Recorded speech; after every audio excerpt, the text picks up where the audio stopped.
Dobrodošli u strašne priče za plašljivu decu. Serijal poučnih priča za ljubitelje grozota. Ova priča se zove Slatkiši. Triponogi, dođi ovamo na trenutak.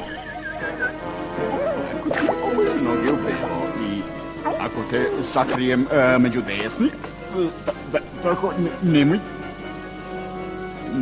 da mrdaš nogama, imam nove zube. Slatkiši su iz više razloga štetni po vaše zdravlje. Slatkiši.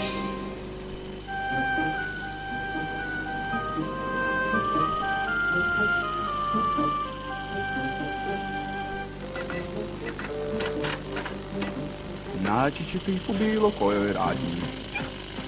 Nevaljalu decu koja vuku majke za suknu. Pucaju u zamišljenog svemirca. Ili vire iz rafova sa odećom koju su upravo pljuvali u džepove.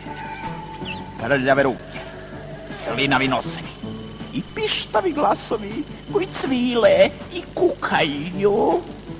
Hoćeš slatkiše? Zašto mi ne kupiš slatkiše? Nije fair, nikad mi ništa ne kupuješ. Ja, boli me tiba, ja.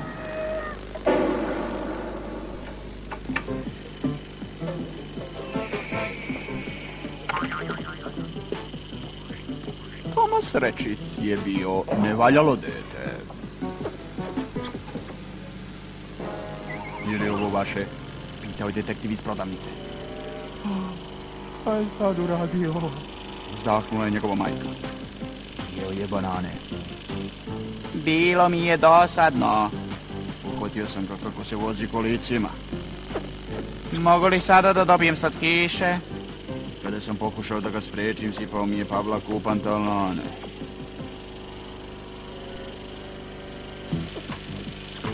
Tomas se nije tako ludo zabavljao još od kada je isključio frižider i skijao se na vodi kroz meso i smrznuto testo. Izvinite, promumlala je izblamirano gospođa Rečić. Obično nije ovako nevaljao, ne znam šta mu. Ali bio je, naravno. Mogu li sada da dobijem slatkiše?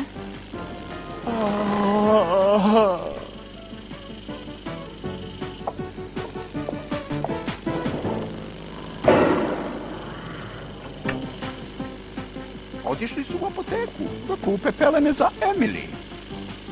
Ostani tu gde mogu da te vidim i ne diraj ništa. Nema šansi. Tomas je obrijao psića pastom za zube. Flasterima je izlepio nečiju bebu, a losionom za sunčanje ispisao je svoje ime po podu. I ne vraćajte se više! Rekla je prodavačica. Mogu li sada da dobijem slatkiše? U piljačnici je degustirao ceo raf sa čokoladom. Od mesara je žonglirao svežim jajima. A u pekari je začepio kutiju za dobrovoljne priloge. U banci je sapleo jednog starca vezavši mu noge. Odaj normalno, vdahnula je njegova majka kada su krenuli kući. I nemoj da zaostaješ. Ne mogu, hoću slatkiše. Nikad mi ne kupuješ slatkiše. Da si dobar, kupila bi i da si dobar. Hoću slatkiše, ti si grozna. Neću više nikad da te vidim. Onda je uhvatio maglu i otrčao za ugla. Tomase, vrati se! Zivala ga je majka, ali Tomas se nije vratio. Trčao je dok više nije čuo njen glas.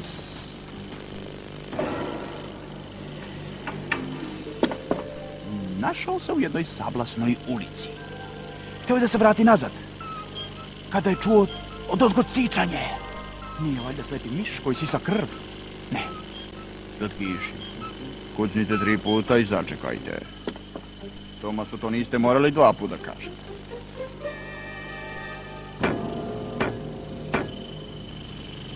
Ali niko se nije pojavio. On je ponovo pokucao. Kucao je tako snažno da bi mrtve digao iz groba. Tada je začuo korak i sa druge strane. Čulo se zveckanje ključeva. Neko je podigao rezu i vrata su se otvorila. Na natpisu piše da kucaš 3 puta. Ko će slatkiše, a vi niste otvarali? I mora da si Tomas Rečic. Otkud znate? Očekujem te već duže vreme. Reče starac dok je spuštao rezu. Radnja je mirisala na mačke. Bila je mračna i zapuštena. Nimalo nije ličila na prodavnicu slatkiša.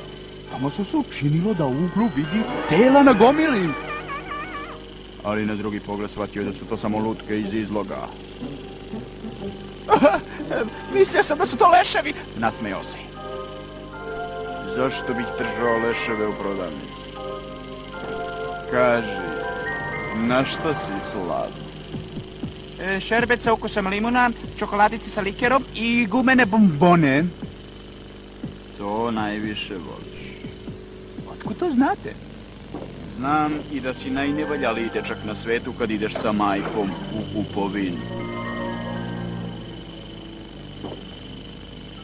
Ona je kriva za to. Nikada mi ne kupuje slatkiše. A jeste li sigurni da su ono lutke iz izloga? Zašto pitaš? A video sam kako pomeraju oči. Starac se smešio i pomerio prekidač na zidu. Gde su moji slatkiši? Ovamo. Ne voliš prodavnicu, zar ne? Ne, dosadne su, nema šta da se radi. Šteta.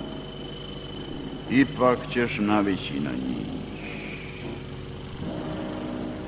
Tomas je hteo da ga pita šta je mislio pod tim, kada ga je starac uhvatio u mrežu i bacio u ogromnu mešalicu za papirnu kašu. Kada se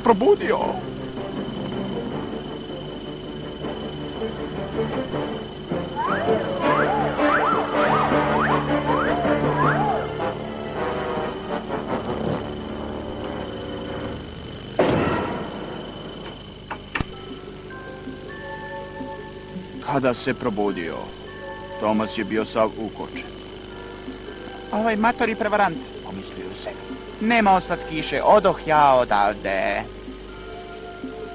Ali nije mogao da pomeri noge. Ni ruke, ni glavu, ni stopala, ni šake. Ipak mogao je da koluta očima. Starac ga je obložio papirnom kašom i napravio od njega lutku.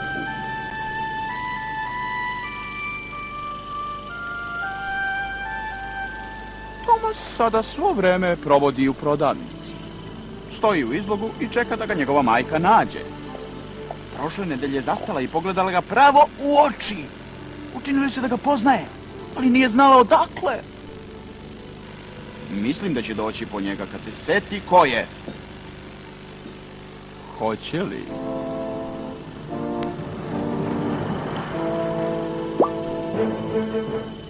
Sumnjam. Samo trenutak.